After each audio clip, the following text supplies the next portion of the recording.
Tema de hoje: somos pó, uma relação do ser humano com a terra. E eu quero começar lendo o texto bíblico de Gênesis no capítulo 2, no versículo 7, que diz assim: então o Senhor Deus, Yahvé Elohim, formou o ser humano, e a palavra hebraica ali é Adam, do pó da terra, Adamá.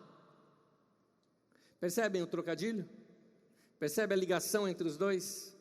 Uma palavra derivada da outra. O Adão, ele vem da terra só já pelo nome. Inclusive o nome Adão, nesse momento da poesia, não é nome de uma pessoa. Ali, nesse momento da poesia, se refere ao ser humano. A ideia da palavra, ela tem a ideia de uma pele avermelhada, uma cor de terra, por isso que ele vem da palavra terra. Então o Senhor Deus formou o ser humano do pó da terra e soprou em suas narinas o fôlego de vida, e o homem se tornou um ser vivente. No domingo passado nós estudamos aqui sobre ciência e fé, um diálogo necessário.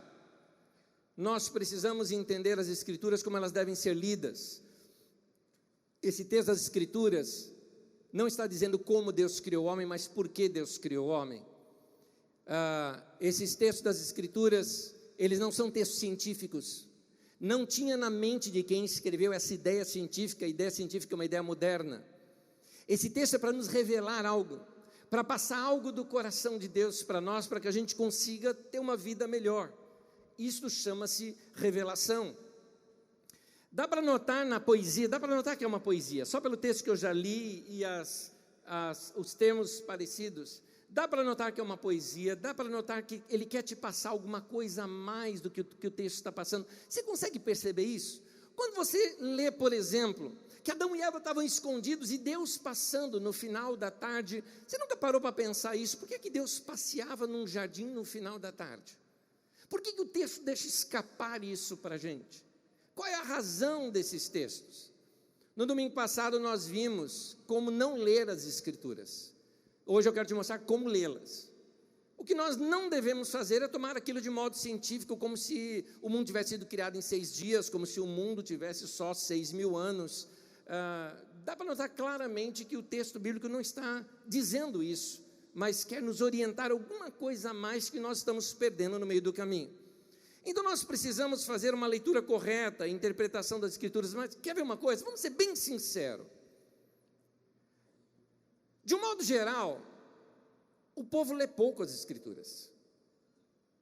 Não levante a sua mão, não se identifique. Mas quantos aqui, por exemplo, dedicaram diariamente um pouco mais de 15 minutos de leitura bíblica? Estou falando nem uma hora, estou falando 15 minutos. Diariamente. Possivelmente pouquíssimas pessoas fazem isso aqui. Pouca gente hoje estuda mesmo as Escrituras. Já lê pouco, menos ainda estudar. E quando fazemos por não estudarmos e não conhecermos as Escrituras, fazemos aquilo que eu chamo de uma forma ingênua. O leitor ingênuo, o que ele faz? Primeira coisa, ele não percebe até que ponto a sua realidade e as suas ideias estão ali influenciando a sua leitura da Bíblia.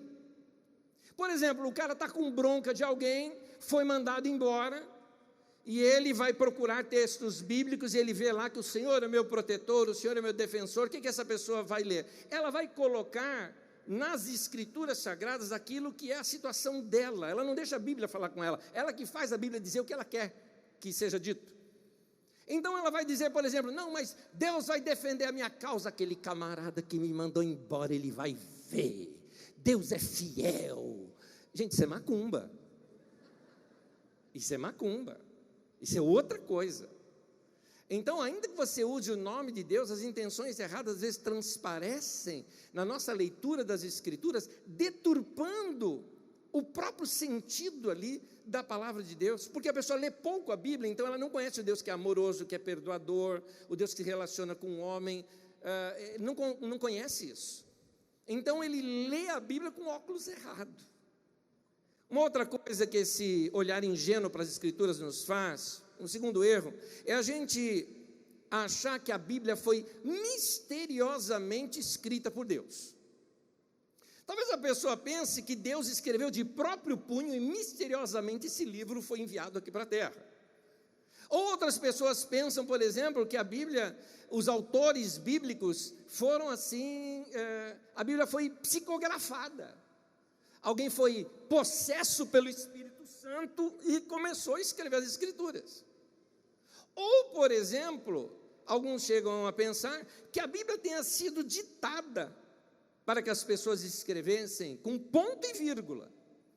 O problema é que essa pessoa não vai perguntar sobre as figuras de linguagem que a Bíblia usa, expressões que mudam o significado ou o sentido ao longo do tempo. Nós estamos lendo textos com mais de 20 ou 30 séculos de distância da gente.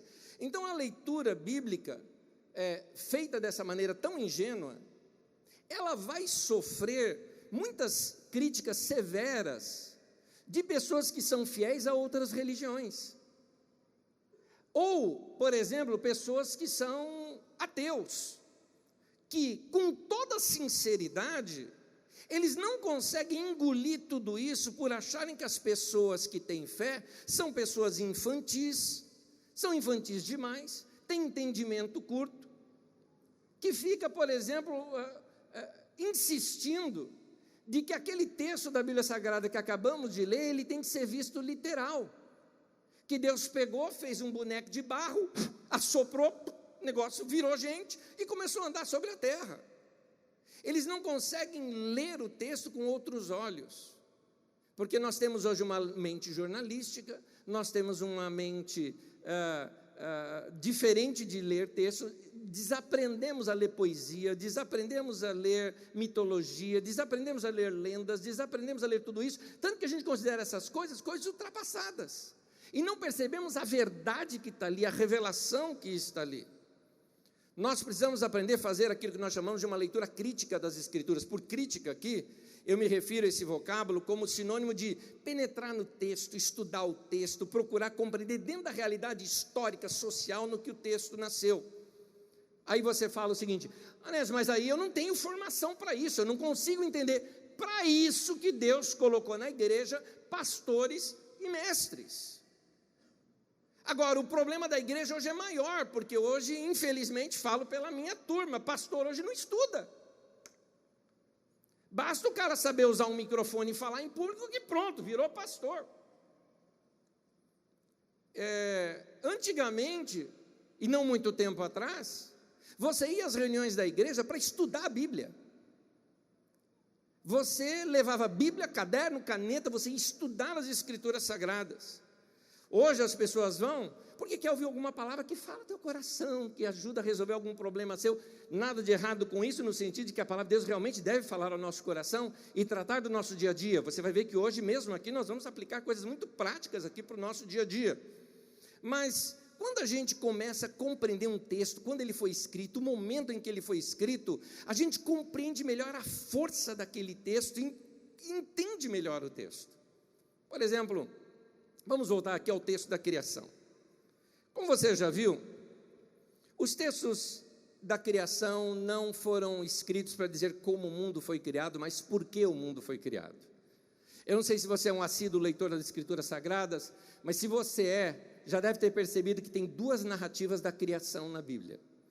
A primeira vai até do capítulo 1 até o capítulo 2, no versículo 4, até a metade dele. Depois da metade do versículo 4 até o capítulo 3, 24, você vai ver que ali é uma segunda narrativa da criação. Então, cada uma das narrativas foi escrita num tempo, visando algo. Quando a gente examina essa narrativa, quando ela foi escrita, a gente já compreende melhor. Então, assim como no auge da primeira narrativa da criação, o auge é a formação do homem e mulher, macho e fêmea, os dois de uma vez, da mesma maneira, o auge dessa narrativa é esse texto que nós lemos e vamos reler agora. Gênesis 2:7 diz: então o Senhor Deus formou o ser humano do pó da terra e soprou nas suas narinas o fôlego de vida, e o homem se tornou um ser vivente. Uma das coisas que os autores bíblicos fizeram, e eu acho isso muito inteligente, eles usaram figuras de linguagem já existentes na época. Essa ideia de como o mundo foi criado, essa ideia do homem ser da terra, não é uma ideia bíblica, é uma ideia que já existia. Existem escritos muito mais antigos que os textos bíblicos, escritos dos sumérios, escritos dos babilônios, e outros escritos que nos mostram a criação sendo narrada, e muita semelhança com a Bíblia Sagrada, muita. Por quê? Porque o texto da Bíblia Sagrada é posterior a ele. Alguns falam, não, eles copiaram da Bíblia. Não, querido, não copiou. O autor da Bíblia Sagrada, os autores ali, foram inteligentes o suficiente para pegar contos populares, coisas que as pessoas já falavam, usaram isso como invólucro, usaram isso como sabe aquela capinha de remédio? Usaram como essa capinha de remédio, mas o remédio está lá dentro. A verdade da palavra de Deus está lá dentro. Se eles não colocassem esta verdade da palavra de Deus em cápsulas assim, de histórias que marcam a memória do povo, ela não teria atravessado séculos e gerações. Nós estamos aqui fazendo citações de textos de 2.000, 3.000 anos, como isso chegou até a gente? Na verdade, como chegou esses contos orais até os primeiros escritores? Então eles precisavam dessas cápsulas, dessas histórias. O problema é que hoje a gente está brigando por causa da cápsula, e eu estou falando, a cápsula você tira, o remédio é o que está dentro, e é esse remédio que a gente quer. O que esse texto quer revelar? Por que conta essa história do homem ter sido formado do pó da terra, sendo que a gente pela ciência está vendo coisas diferentes hoje? Por que conta que a formação da terra foi naqueles 6 dias, sendo que a ciência está mostrando outra coisa nesses dias para nós? É porque aquilo eram histórias que se utilizavam, mas dentro delas tem aqui a revelação da palavra de Deus. Eles mantêm essas tradições, esses contos, mas eles são transformados para poder transportar essas novas ideias. Essa briga entre criacionismo e evolucionismo só está emburrecendo a gente. Vamos deixar os cientistas fazer a sua pesquisa, porque Deus deu para eles inteligência para isso, e vamos nós nos dedicar à leitura da Bíblia Sagrada e tentar buscar a revelação de Deus. E quem me dera que gente que tem mente científica e coração para Deus, junte os dois e nos traga mais revelação ainda. Nós precisamos criar, queridos, uma ponte entre a Bíblia e a nossa geração. Nós precisamos falar uma linguagem que os nossos filhos possam compreender. Tem gente que está virando ateu, não por rejeitar a Deus, mas por rejeitar essa caricatura que se faz de Deus. Tem gente que ainda desenha Deus como um velhinho rabugento, sentado lá em cima, com um porrete na mão, esperando a hora de você pecar para sentar o porrete na tua cabeça. Que ideia absurda estamos passando de Deus. Tem gente que está achando a Bíblia um livro ultrapassado, desnecessário, por causa dos fundamentalistas, que acabam tratando a Bíblia, no caso aqui do Gênesis, como se fosse ciência. Cientistas são uma bênção. Que os nossos filhos sejam geólogos, biólogos, químicos, astrônomos, físicos, gente que está estudando para descobrir a mente e a sabedoria de Deus, porque toda sabedoria, todo dom perfeito vem do alto. Eu não estou inventando isso, a Bíblia Sagrada diz isso em Tiago, no capítulo 1, no versículo 17, fala: toda boa dádiva e todo dom perfeito vem do alto, descendo do Pai das luzes. O Deus que ilumina tudo, o Deus que dá revelação, o Deus que dá entendimento. Nós estudamos aqui no domingo passado, alguns cientistas da história, que ficavam fascinados com aquilo e adoravam a Deus por causa daquilo. Você pega Galileu Galilei, pega Kepler, pega tantos outros, eles eram pessoas apaixonadas por Deus. Kepler chega ao ponto de dizer que a geometria, a matemática, para ele era a linguagem de Deus que ele estava começando a compreender para saber como é que Deus fez o mundo. A revelação da Bíblia Sagrada, essas histórias que se contam em Gênesis, os contos, as lendas, os mitos, elas são cápsulas desta revelação. Dentro tem esse remédio, dentro tem essa palavra de Deus, esse ensinamento. Por isso nós precisamos estudar, meditar, remoer esse texto para abrir essa cápsula e tomar esse remédio, tomar esse ensinamento que está ali dentro. Nosso problema é que a gente lê pouco. Nosso problema é que nós estudamos pouco.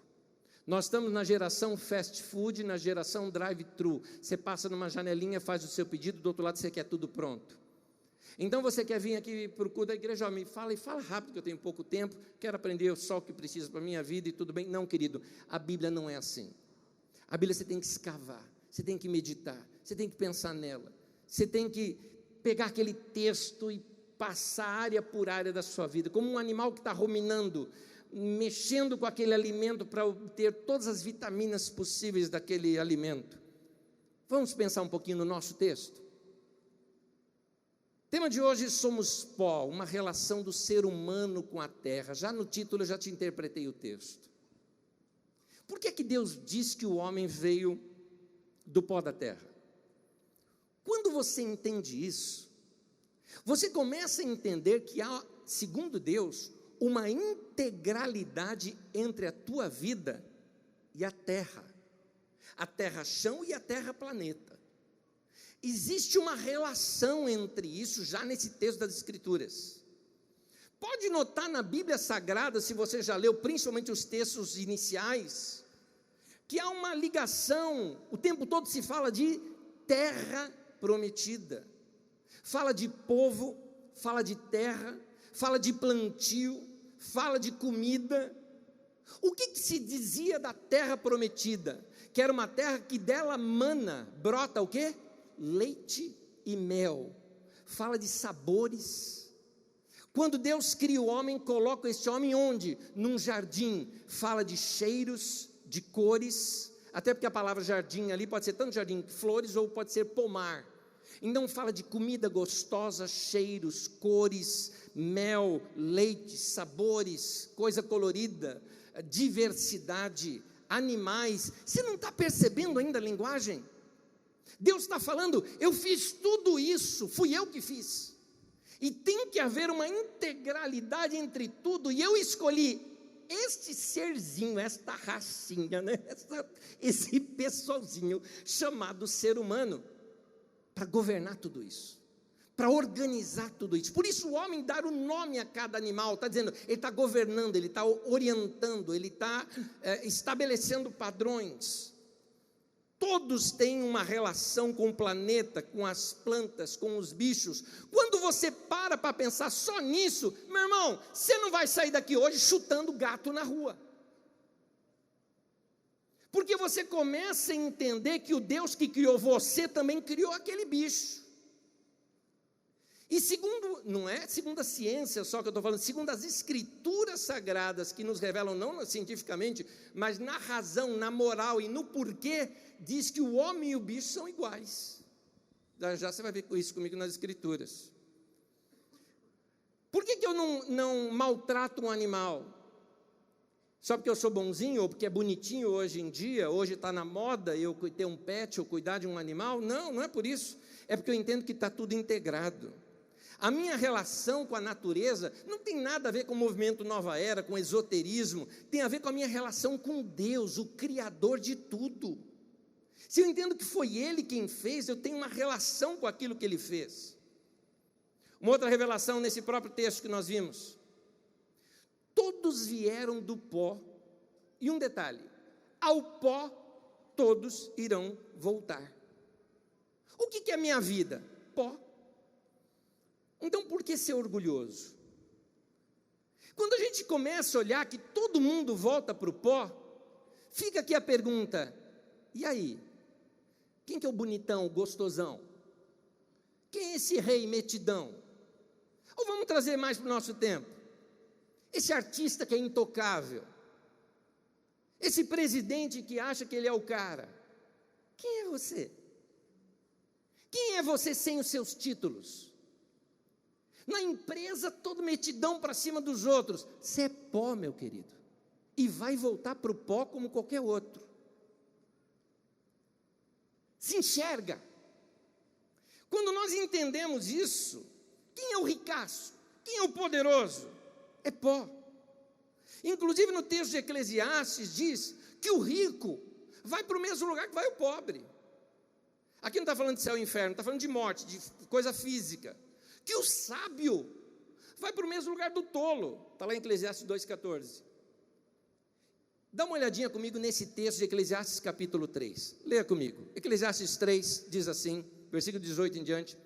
Também pensei, Deus prova os homens para que vejam que são como os animais. O destino do homem é o mesmo do animal. O mesmo destino os aguarda. Assim como morre um, também morre o outro. Todos têm o mesmo fôlego de vida. O homem não tem vantagem alguma sobre o animal. Nada faz sentido. Todos vão para o mesmo lugar. Vieram todos do pó, e ao pó todos retornarão. Lá no início das Escrituras Sagradas, mostra que Deus nos colocou como o melhor da criação, para ajudá-lo a gerir esse mundo, e fazer desse mundo uma coisa gostosa e agradável como um jardim. Mas Deus nos coloca no nosso lugar. Nós somos pó. Nossa vida é transitória. Passa rapidinho. Eclesiastes 12, versículo 7 diz assim: o pó volte à terra de onde veio, e o espírito volte a Deus que o deu. Vamos ler juntos esse texto? O pó volte à terra de onde veio, e o espírito volte a Deus que o deu. Ponto final. Aqui jaz a minha vida e a tua. Aqui se encerra a nossa vida. Não estou tratando as questões céu e inferno, nada disso. Estou falando de vida terrena. Portanto, diante disso, é aqui que eu quero agora abrir a cápsula. Na prática, nós já vimos o conceito. Na prática, o que isso implica na minha vida? O que hoje eu já vou sair daqui com um acréscimo de uma revelação de Deus que pode mudar a minha maneira de viver? Eu quero tirar 3 lições aqui com vocês. E cada uma delas é muito importante para a sua vida. Primeira, nenhum de nós sabe quando irá morrer, mas todos podem escolher como quer ser lembrado. Vamos falar juntos? Nenhum de nós sabe quando irá morrer, mas todos podem escolher como quer ser lembrado. Existe algo que a gente chama de epitáfio. O que é um epitáfio? É aquele escrito que resume a sua vida e que vai na lápide do seu túmulo. Alguém está falando, Anésio, o que é isso? Vim para cá hoje, você está falando que eu vou morrer? Estou. Cara, se resolva com a morte. Quem já se resolveu com a morte, ele está mais preparado para viver. Quem já se preparou para morrer, consegue viver melhor. Eu admito que pensar no que você vai escrever no seu túmulo, quando você está aí cheio de vitalidade, pode parecer algo estranho. Mas você já ouviu falar de Santo Agostinho, né? Um dos pais da igreja, Agostinho de Hipona. Foi ele que falou o seguinte, que perguntar a si mesmo qual vai ser o seu próprio legado, o que você vai deixar depois da sua vida aqui, equivale a dizer o seguinte: pelo que eu gostaria de ser lembrado? E para Agostinho, esse é o início da idade adulta. De acordo com Agostinho, então, muita gente aqui não entrou na fase adulta ainda, porque ele só está gastando a vida como se a vida nunca acabasse. E ele não está parando para pensar o que ele vai deixar. Um epitáfio deveria ser muito mais do que uma sentença bonita, esperançosa, escolhida sob medida. Se você for honesto, tem que ser algo sobre a sua essência, sua personalidade, seu código de vida, lá no íntimo. Vamos lá. Quem é você? Quem é você quando volta pó da terra? Quem é você? Quem que se deixou aqui para a terra? Quem é você sem título? Quem é você sem fama? Quem é você sem os sobrenomes da sua família? Quem é você? Eu preciso conhecer melhor e saber o que me resume. Assim eu vou poder otimizar a minha vida, fazê-la valer a pena. Quando eu sei que eu sou pó e para o pó eu vou voltar, eu sei uma coisa: primeiro, minha vida é curta. Outra coisa que eu percebo, passa rápido. Então, eu preciso me conhecer. Afinal de contas, para que eu estou no mundo? Eu não estou aqui por acaso. Eu não fui alguma coisa do acaso. O acaso a ciência está tentando estudar e não consegue resolver, mas Deus não fala de acaso, Deus fala de propósito.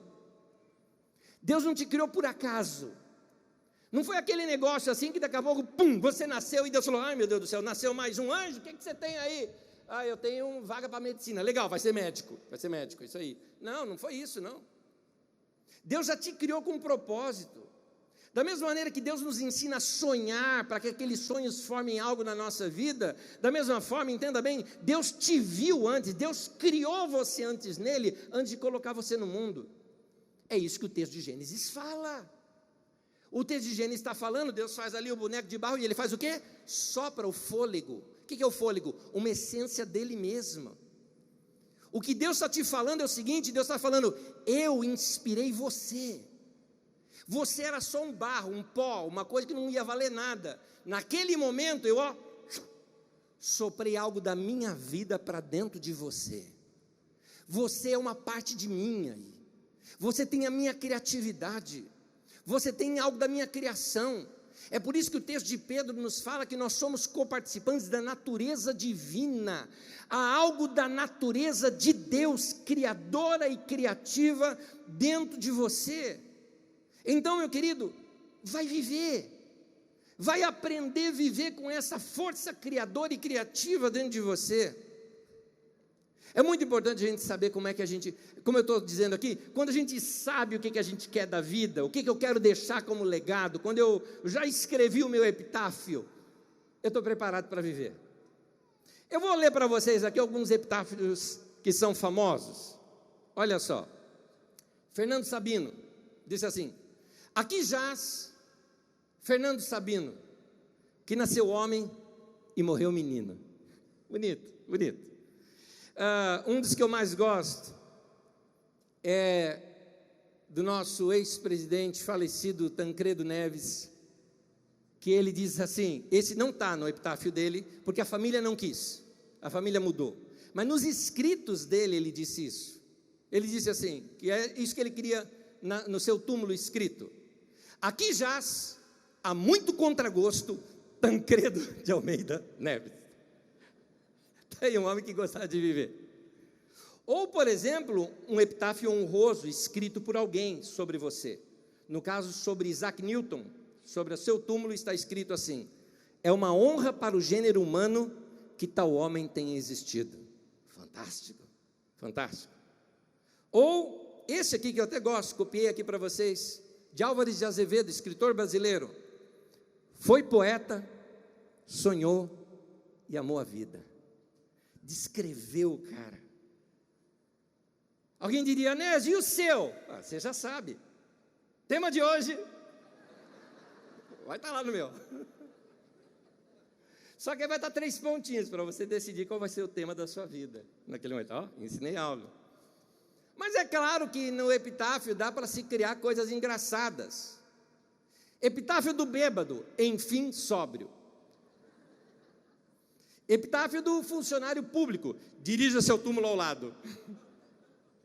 Do judeu, alugo vagas. Do crente, fui para o céu. Ou do delegado, está olhando o quê? Circulando. Ou o epitáfio do sapateiro, bati as botas.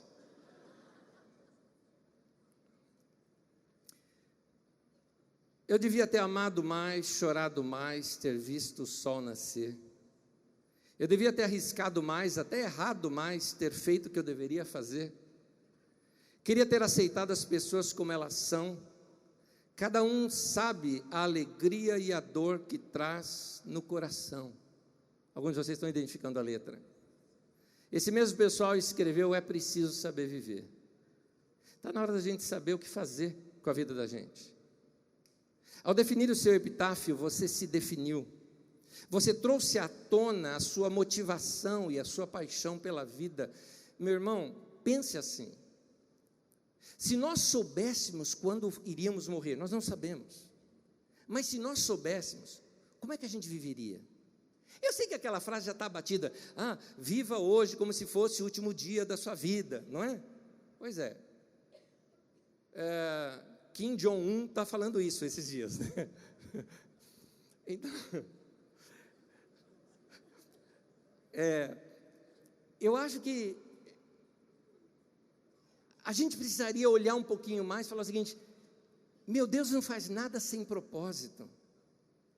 Ele me criou para uma vida e eu quero vivê-la da melhor maneira possível. Eu entendi, minha vida passa logo.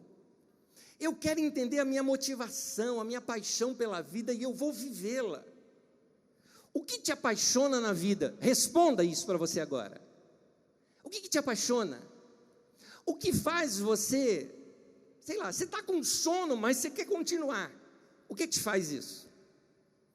O que te faz aquela vontade de... se precisar levantar cedo, eu levanto. Se precisar dormir mais tarde, eu durmo. Se tocar no assunto, isso mexe comigo. O que faz teu coração bater mais forte? O que faz isso na tua vida? O que faz a tua vida valer mais? Quais são os momentos? Passa rapidinho um filminho na tua mente aí. Quais são aqueles momentos da vida que quando acabou, você pensou assim: valeu. Eu tenho uma expressão assim, já posso morrer. Ou seja, já fui no topo do que eu queria experimentar. Se a sua vida fosse perfeita, como é que seria? Então o que você está fazendo para chegar lá? Que a tua vida seja vivida de tal maneira que as pessoas sejam inspiradas com o que estiver escrito na lápide do seu túmulo, para dizer: esse cara viveu, essa menina marcou história, esse sabia viver.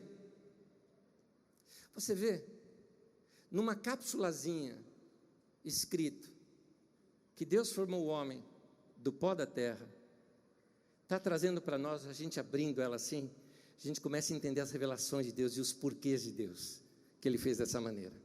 Porque nós somos pó e ao pó voltaremos. Primeiro, que nós já vimos, nenhum de nós sabe quando irá morrer, mas todos podem escolher como quer ser lembrado.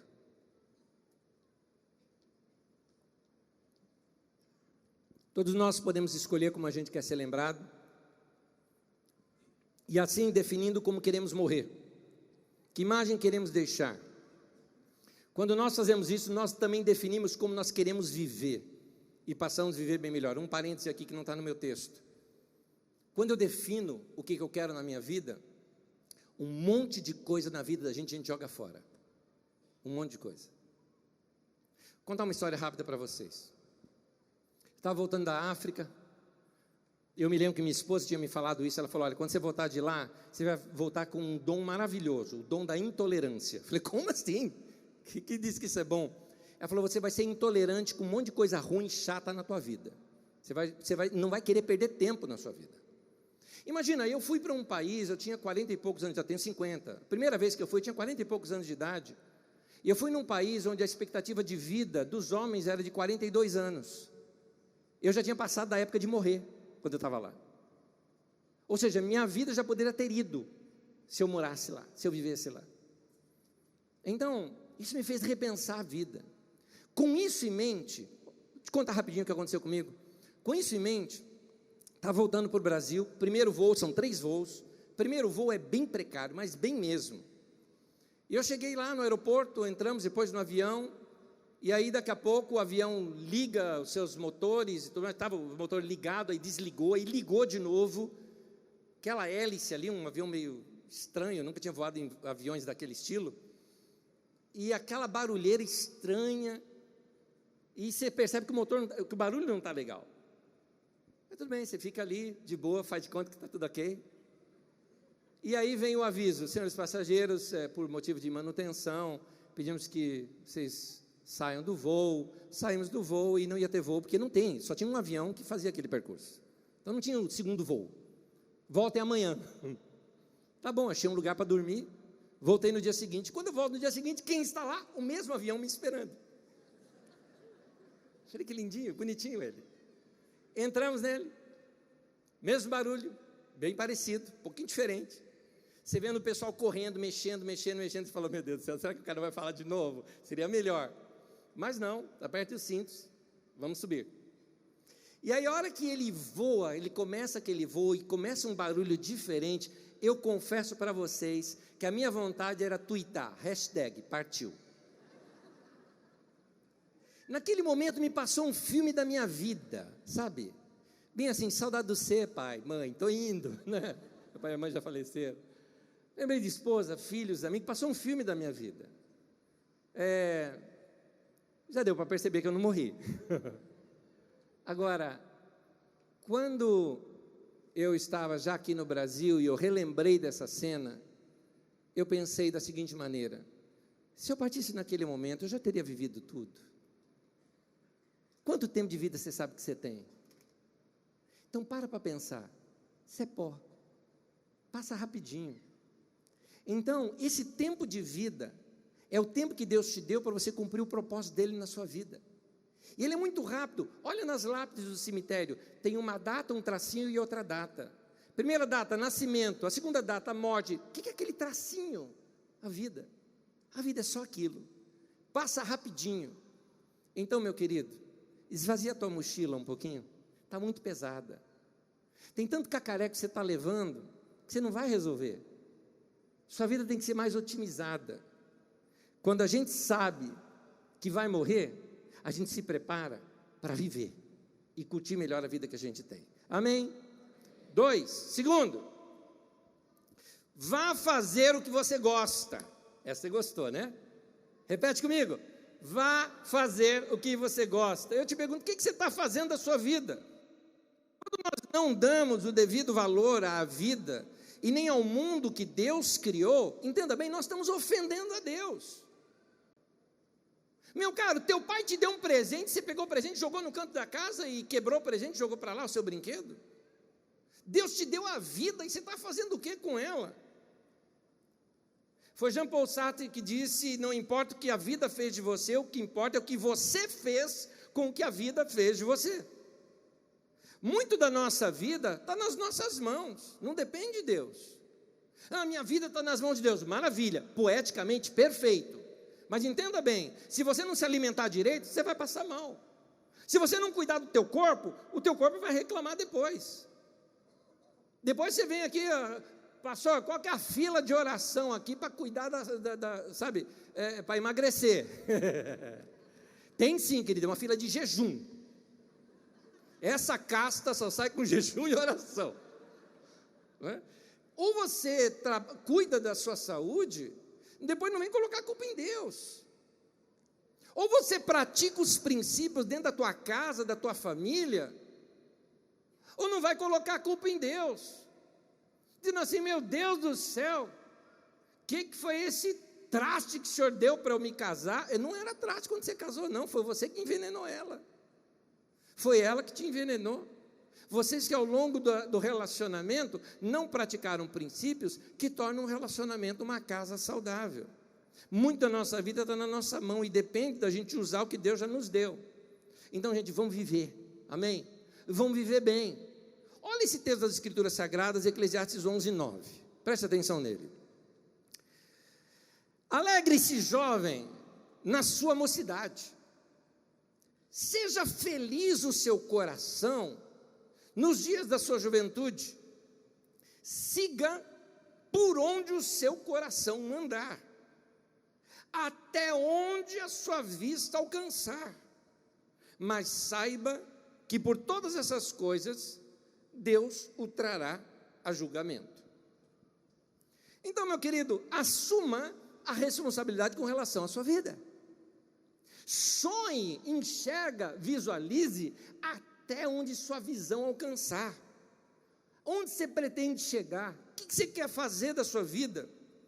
Viva como alguém que não quer deixar a vida passar, mas viva com responsabilidade, pois Deus vai te pedir conta de tudo que você fez, inclusive do que você fez com a vida que Ele te deu para viver. O que você fez com ela?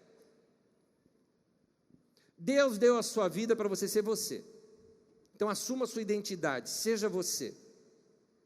E às vezes ser a gente mesmo, a gente tem que sair um pouquinho do padrão, fazer um pouquinho de loucura, para se parecer um pouco mais com a gente. Essa semana teve feriado, emendamos o feriado. Quinta-feira eu e a Magda fomos passear, peguei meus filhos depois, brincamos, conversamos, batemos papo, fizemos tudo. Sexta-feira, outro dia de folga. Aí eu estava com saudade de mim. Você já teve saudade de você? A vida é tão pública que de vez em quando eu me apresento para mim mesmo, sabe? Eu lembro de mim que eu existo. E eu queria um tempo para mim. Mas eu gosto de gente ao mesmo tempo. Eu gosto de gente. Então eu fiz uma das coisas que eu mais gosto. Magda ia sair junto, ela falou, você não quer o carro? Eu falei, não quero o carro, me deixa ali na estação do trem, deixa comigo que eu quero andar de trem. Peguei o trenzão e aquela coisa assim, aquele monte de gente e tal. Fone de ouvido, tal, e todo mundo passando, vendendo aquelas coisas, e eu só vendo tudo. Eu me lembro que eu saí até com o fone de ouvido preparado para ouvir, mas eu falei, que eu ouvi música aqui nada, música eu ouço no carro, aqui não, eu quero ouvir esse som de povo, de gente. Eu ia lá para a Praça da Sé, passei batido na estação Barra Funda, fui parar na Júlio Prestes. Eu falei, não, peraí, melhor ainda, vou andar pelo centrão de São Paulo, sem destino. Passei primeiro pelos Noia, depois por outro tipo de Noia, que são o pessoal dos computadores da Santa Efigênia. Fala a verdade, a gente que é de TI, a gente sabe disso, é tudo Noia, fala a verdade, né? Tudo doido, querendo comprar as coisas. Achavam barato aquelas coisas, olha lá, né? TV a cabo, não, é para hackear o TV a cabo, eu não sei, barato. Né? Um detalhezinho, eu nunca tive tanto amigo na minha vida. Todo mundo, ô meu amigo, amigo. Caramba, tanto amigo assim, não sabe que eu era tão conhecido. Viaduto de Santa Efigênia, pátio do colégio, Banespão, aquele prédião que você fica assim, que nem bobo olhando, Praça da Sé. Fomos parar na Praça da Sé passando e tinha um camarada pregando. Eu parei lá para dar uma forcinha para o cara, não tinha ninguém ouvindo o cara. Deixa eu dar uma força para o rapaz. E, vendo gente, fazendo coisas. Parei para tirar foto. Foi um barato. Tinha assim um casalzinho, estava ali, né, perto do viaduto do Figini. Eu falei, quer que eu tire foto de vocês? Ai, que legal. Tiramos foto. Ele pode ser, não vou sair correndo com seu celular. Fica tranquila. Eu estava passando num outro lugar ali, tinha uma família, sabe, tentando caber ali na foto. Eu fui assim, posso tirar foto, cara? Anésio! Falei, valeu! Era um pastor aqui de Osasco. Gente boa demais. Gente boa, família querida. E vi gente fazer o que gosta. Querido, você tem esse tempo para você? Quando eu falo de viver a vida, eu não estou falando de fazer coisa errada. Eu estou te falando para fazer algo novo com você mesmo. Porque às vezes tua vida está tão quadradinha, a tua vida é tudo cheio de caixa. Você dorme dentro de uma caixa, você sai daquela caixa e entra numa outra caixa pequena que é o teu carro, vai para o teu trabalho que é uma caixa, passa a vida dentro de cubos e de caixas, quando não é trenzão, caixão, né? Coisa assim, você passa por tantas coisas quadradas na sua vida. Será que não está na hora de você inovar um pouquinho a sua vida? Tornar momentos da vida, fazer com que a vida valha mais? Faz algo com você mesmo. Quer ver uma? Fala sozinho. Você já falou sozinho? E eu às vezes falo comigo. Eu tiro barato de mim. Principalmente quando eu erro. Eu acho um barato rir de mim mesmo. Ou gente mais doida. Dançar na rua. Acho o máximo. Cantar em voz alta. Tirar uma foto inesperada. Por que você tem vergonha de fazer o que você gosta? Talvez porque você valoriza mais a opinião dos outros acima do seu próprio bem-estar. Então, meu querido, não se falsifique. Seja original. Seja você. Gente, a vida está acontecendo. Nós precisamos fazer da nossa vida um culto para Deus. Nós precisamos experimentar coisas boas para a glória de Deus. Tem tanta coisa boa na vida. Vou citar uma coisa boa, olha só. Comer, não é bom? Não é bom? Eu me lembro que eu estava num encontro com um grupo de irmãos onde tinha ido pregar, depois nós fomos jantar junto, e eu vi que o pessoal todo chegava e orava. Aliás, minha mãe tinha esse costume, ela ia orar, ela sempre orava antes de jantar, e eu não sei porque minha mãe segurava o nariz quando ia orar, ela orava assim, era o jeito da minha mãe orar. Eu aprendi a orar antes de comer, não é nada de errado, aliás, uma atitude muito linda, de ações de graça, mas eu criei a minha. E aí tem gente que pensa, puxa, Anésio, não ora para comer. Oro, é você que não ouve. Por quê? Eu oro na primeira garfada. Aquela é uma delícia. Você pega o melhor daquela comida, põe na boca assim e fica, gemidos inexprimíveis. Comer é bom. Coma para a glória de Deus. Está entendendo? Eu estou te ensinando a adorar a Deus sem ser só aqui no culto levantando a mão e cantando. Isso aqui é maravilhoso. Isso chama-se culto congregacional. Mas e o culto da minha vida? O meu pessoal, o meu individual? Então, meu querido, vai fazer coisa boa na vida. Vai brincar com um animal. Coisa legal. Vai rir com um desenho. Não é gostoso? Desculpa os politicamente corretos, tá? Mas eu amo Tom e Jerry, Pica-Pau e Pantera Cor-de-Rosa. Desculpa os politicamente corretos. Desenho muito quadradinho, não é da minha geração. Sentir cheiro de terra molhada. Querido, nossa vida tem que ser toda para a glória de Deus. Quando você for trabalhar, não trabalha porque você é obrigado a trabalhar, trabalha porque você está vivo, para a glória de Deus. Graças a Deus eu posso trabalhar. Vai fazer coisas que você sabe fazer bem, que você gosta. Vai ter um bom tempo de lazer. Vai correr. Vai praticar um esporte. Vai brincar com os filhos. Vai sair para namorar com a sua esposa. Vai se reunir com os amigos para rir um pouco. Chega para alguém que você ama, olha nos olhos e fala, te amo. É isso, eu tenho que te falar. Vocês têm relacionamento? Dá um beijo apaixonado. Deixa eu mexer aqui com os casais. Quem é casado aqui? Não me responda, responda só entre vocês. Qual o último beijo apaixonado que vocês deram?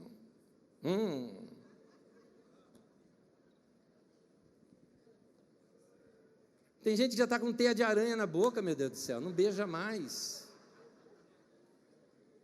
Vai viver, meu irmão. Gente legal, elogia. Curta a vida de uma maneira santa, boa. Isso também agrada a Deus. Amém? Rapidinho. Primeiro, nenhum de nós sabe quando irá morrer, mas todos nós podemos escolher como a gente quer ser lembrado. Então, quando a gente define como vai morrer, a gente sabe como quer viver. É isso. Segundo, vai fazer o que você gosta. Como diz o texto de Eclesiastes, siga por onde o coração mandar, até onde sua vista alcançar. Isso é conselho do sábio de Eclesiastes. Terceiro e último, por saber que nós somos pó, e ao pó voltaremos. Terceiro, vá adorar o Deus que criou tudo. Amém? Junto comigo. Vá adorar o Deus que criou tudo. Adore a Deus pela vida.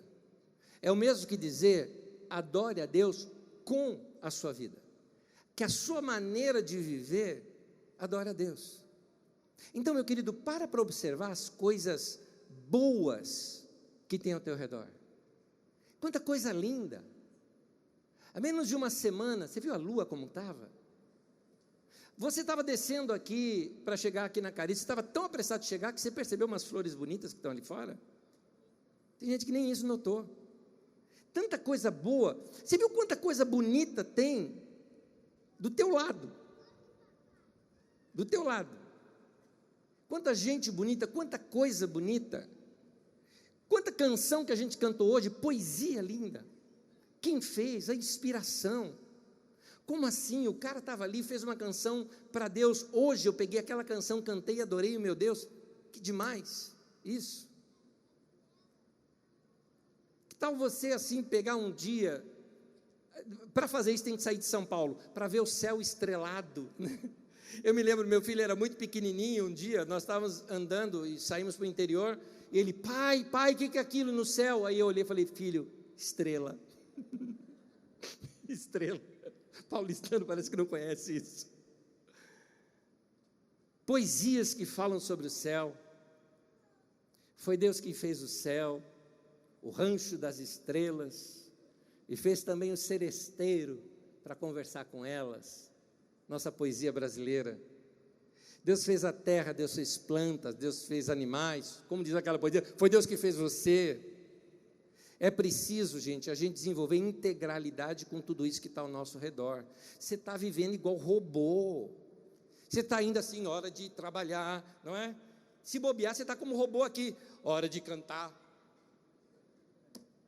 Cadê a espontaneidade da vida? Cadê aquela vida gostosa? Viver bem a sua vida é uma maneira de você adorar a Deus por você estar vivo. São as pequenas coisas da vida, essas coisas gostosas, que tiram a nossa vida do tédio, que não deixam a nossa vida ficar sem graça. Pastor, como assim vou viver a vida? Minha vida está muito sem graça. O que você fez para deixá-la desse jeito? Você tem as mesmas 24 horas que eu tenho, você tem o mesmo fôlego de vida que eu tenho, você tem o mesmo Deus que eu tenho. Vai viver, meu querido, vai acordar. Vai acordar. Bem-aventurado aqueles que curtem criancinha dentro de casa. Quem aqui tem criancinha dentro de casa? Quem tem criancinha? Não é bom demais?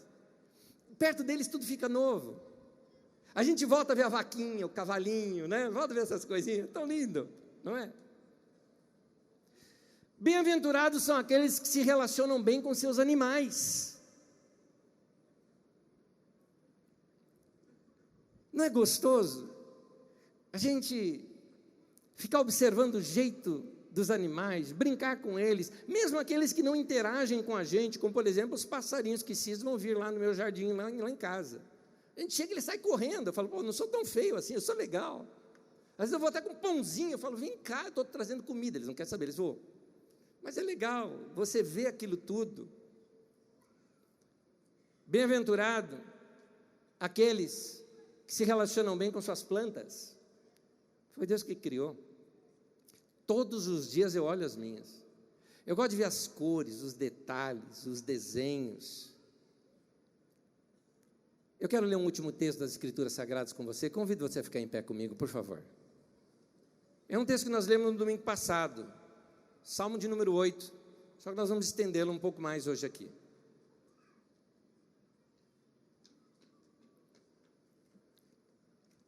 Presta atenção nessa poesia. Quando contemplo os céus, obra dos teus dedos, eu gosto desse detalhe, dele mostrar que Deus fez a coisa tão perfeita que precisou fazer assim, ó, na ponta dos dedos. A lua, as estrelas que ali firmaste, pergunto, que é o homem, para que com ele te importes? E o filho do homem, para que com ele te preocupes? Domingo passado nós vimos algumas cenas aqui do universo, e ao ver esse tamanho todo do universo, e a gente pensa, o que é o homem? Como diz aquela poesia que a gente canta, que diz assim, e apesar desta glória que tens, tu te importas comigo também. Que fantástico. Continuando. Tu fizeste o homem um pouco menor do que os seres celestiais e o coroaste de glória e honra. Tu fizeste dominar sobre as obras das tuas mãos, sobre os seus pés tudo pusestes. Provavelmente o autor está em mente a mesma poesia lá de Gênesis. Todos os rebanhos e manadas, até os animais selvagens e as aves do céu, os peixes do mar e tudo que percorre as veredas dos mares. Fala esse último verso comigo. Senhor, Senhor nosso, como é majestoso o teu nome em toda a terra. É para ele.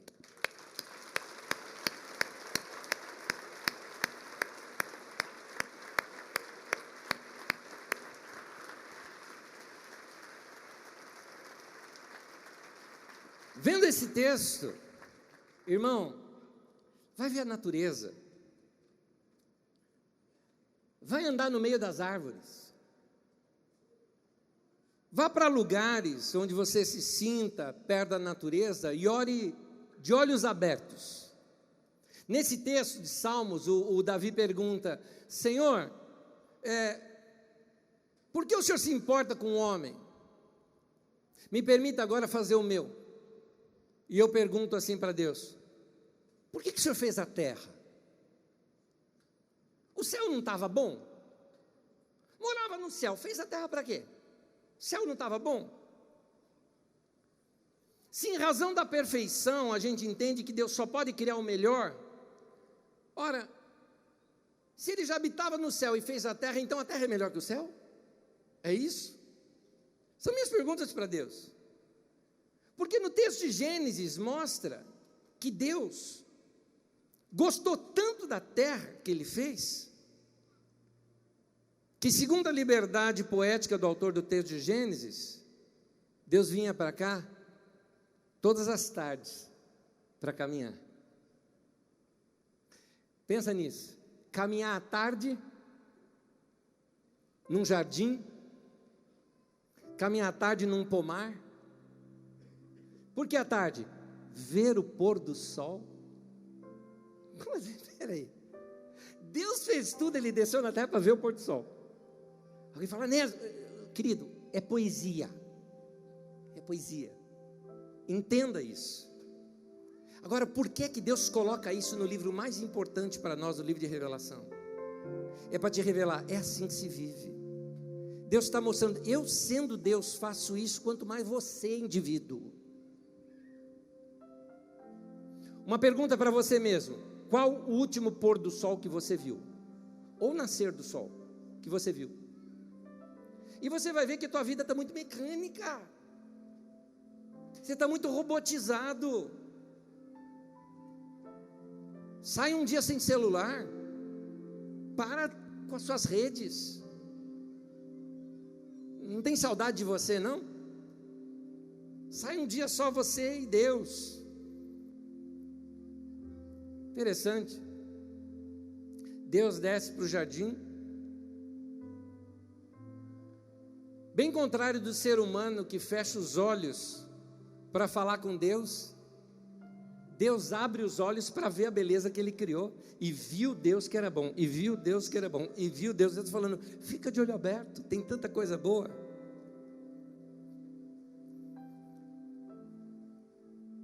Quando a gente ora assim de olho aberto e a gente entende essa integralidade da vida, entenda bem, a gente se torna mais humano, mais Adão, né?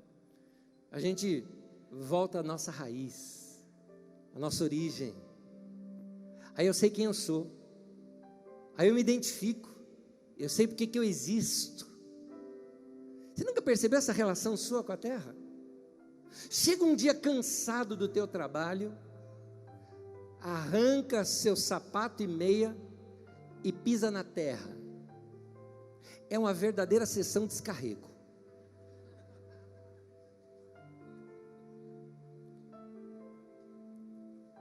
A gente perdeu um pouco disso, e por isso que a vida fica chata. E Deus está falando: volta à origem, lembra por que eu te criei, foi para isso. É assim que a gente tem que adorar a Deus pela vida. Amém? Amém? Eu te convido a você fazer algo aqui agora. Adoração a Deus é uma admiração. Chegou o momento, não da gente aqui aplaudir porque é legal, porque é um show, nada disso, mas chegou aquele momento da gente assim, sabe, levantar os olhos para os céus e falar: Senhor, Senhor meu, quão magnífico é o teu nome sobre toda a terra.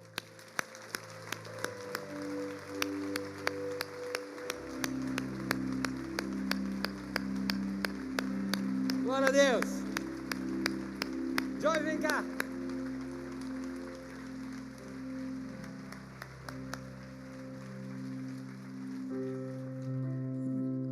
Glória ao nome do Senhor Jesus. Que palavra linda, que lição de vida, do trono da graça de Deus para as nossas vidas.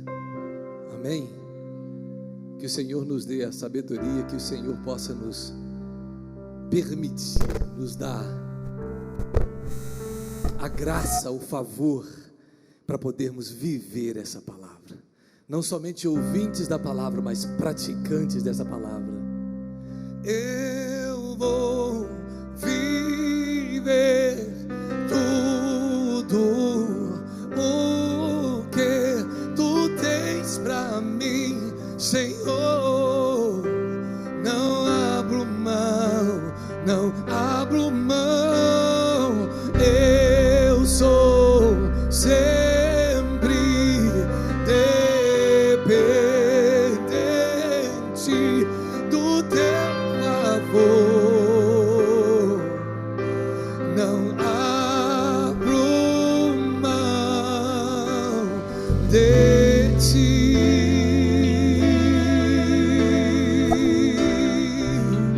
Podemos declarar essa canção de todo o coração, dizendo: eu sou dependente de ti. Eu quero viver essa palavra. Eu quero que tudo em mim aponte para o meu Criador. Eu quero que tudo em mim aponte para aquele que me criou, para aquele que me deu vida. Eu quero que o meu sorriso fale da luz do alto, do Pai das luzes. Eu quero que o meu relacionamento, seja em casa, seja fora, diz desse Deus que amou o mundo de tal maneira e que deu o seu próprio Filho por mim e por você. Eu quero que o meu falar, o meu pensar, o meu andar, o meu agir, que tudo em mim diga: Ele é o meu Deus, Ele é o meu Senhor. Diz comigo assim: eu sou dependente de ti. Tudo que tens para mim, eu sei que é bom. Meus dias estão, diz, meus dias estão em tuas mãos. Milagres e sonhos que irão um dia se cumprir. Nós lemos Eclesiastes, ele diz: no tempo de Deus, em teu tempo, tudo lindo fazes, Deus que tudo pode, tudo sabe. Isso, declare, que lindo, diz: em teu tempo, tudo lindo fazes, vivo cada dia. O milagre,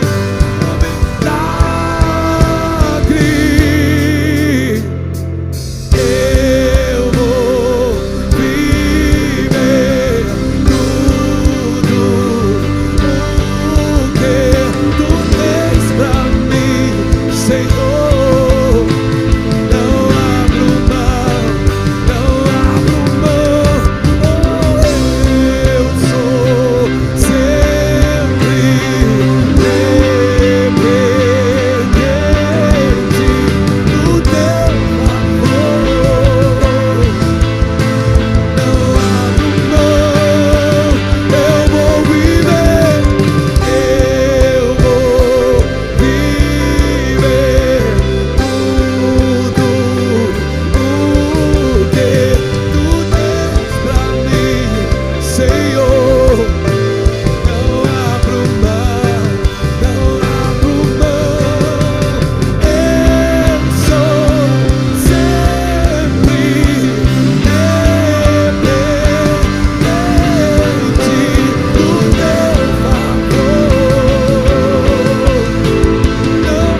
não abro mão de ti.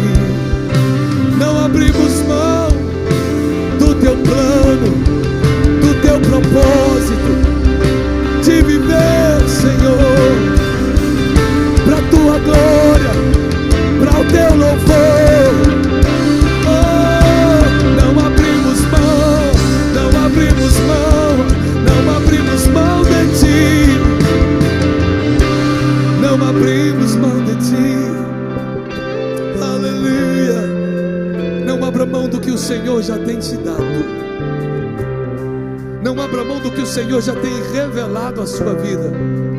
Uma palavra que o Senhor tem liberado para você e para mim nessa manhã é uma palavra do trono dos céus.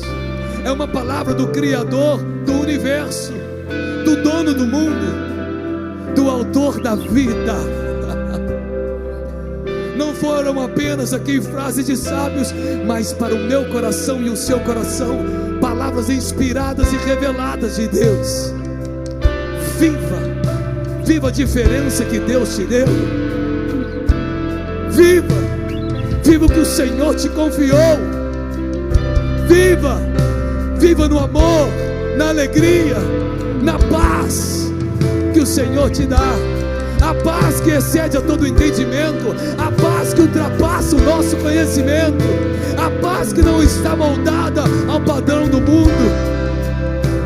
Mesmo em meio de guerras, tempos difíceis, nós temos paz, porque é o Senhor Deus que nos dá paz. Viva a diferença que o Senhor te deu. Você foi escolhido, separado. 1 Pedro 2,9 diz: somos geração eleita, sacerdócio real, nação santa, povo escolhido, povo separado de Deus. Você é escolhido e separado de Deus. Viva intensamente para o Senhor. Viva que tudo em tua vida aponte para o seu Criador. Viva de bem com a vida. Viva de bem com a vida. Viva no amor de Deus. Somos um no amor do Pai. Somos um no amor do Pai. Posso lhe pedir mais uma coisa? Então aperte a mão do seu irmão do lado, dê um abraço no seu irmão, diz: somos um no amor do Pai. Deus abençoe a todos no nome de Jesus.